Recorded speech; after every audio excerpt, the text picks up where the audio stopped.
लेकिन मेरा एक सवाल है, और ये जेन्युइन सवाल है, आप मेरी आवाज से पहचान सकते हैं सवाल कितना जेन्युइन है। वो ये है कि एक फिल्म अगर कश्मीर जेनोसाइड पे बनती है तो उसको रोकने की इतनी सारी क्या कोशिश, क्यों नहीं उसको मेन स्ट्रीम मीडिया का सपोर्ट मिलता है उसी तरह से? क्यों नहीं उसके बारे में चर्चा करने का मौका मिलता है? और उसके बारे में अगर हम कुछ बोलते हैं तो लोग, आपको मैं एक एग्जांपल बताता हूं। कुछ दिन पहले मैं दिल्ली में था, 10-12 दिन पहले, वहां पे किसी जर्नलिस्ट से मुलाकात हुई और उन्होंने बोला कि अच्छा कश्मीर फाइल्स बना रहे हो, पढ़ते हैं उसके बारे में। उन्होंने खोला एनडीटीवी का पेज। एनडीटीवी के पेज में 6 महीने पहले वो पेज बनाया गया था। हिंदुस्तान में मेरे अलावा और चंद टेक्नीशियंस और एक्टर के अलावा किसी ने ये फिल्म नहीं देखी है, और उसमें लिखा हुआ था Kashmir files is a propaganda film. इसलिए खुल के बोल रहा हूं, ये पब्लिक डोमेन में है। उसके ऊपर ऑप इंडिया ने एक एक्सपोजे किया, और जब उन्होंने एक्सपोजे किया तो एनडीटीवी ने चोरी से, चुपके से, बिना अपॉलॉजी मांगे हुए उस वर्ड को डिलीट कर दिया और सिर्फ लिख दिया कि इट्स अ फिल्म बाय विवेक रंजन अग्निहोत्री। तो अगर वो पहले सच लिख रहे थे तो अभी हटाया क्यों? अगर हटाया मतलब वो खुद प्रोपेगेंडा कर रहे थे, इज़न्ट इट?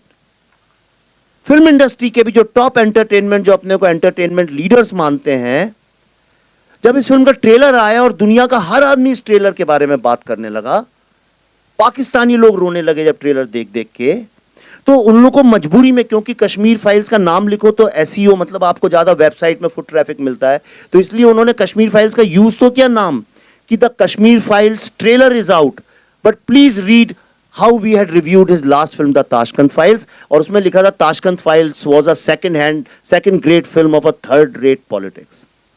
उस फिल्म को 2 नेशनल अवार्ड मिले, 100 दिन चलती रही। आप किसी से भी सड़क पे बात कर लीजिए ताशकंद फाइल्स के बारे में, मैं ओपनली कहता हूं, किसी भी आम आदमी से पूछ लीजिए, अपने माँ बाप, नाना नानी, दादा दादी से पूछ लीजिए, वो बता देंगे वो फिल्म कैसी थी। मुझे इससे भी आपत्ति नहीं कि सेकंड ग्रेड बोले, थर्ड ग्रेड बोले, लेकिन कश्मीर फाइल्स के ट्रेलर में 3 साल पुराना रिव्यू। तो ये आज सवाल अपने कॉन्शियंस से पूछिए कि जब टेररिस्ट को ग्लोरीफाई करते हैं फिल्मों में, और एक झूठ नैरेटिव जब हम क्रिएट करते हैं, तब तो खूब उसको ग्लोरीफाई और सेलिब्रेशन होता है, जैसे कि हमने सिनेमा की और समाज की ऐसी कोई फिल्म बना दी है।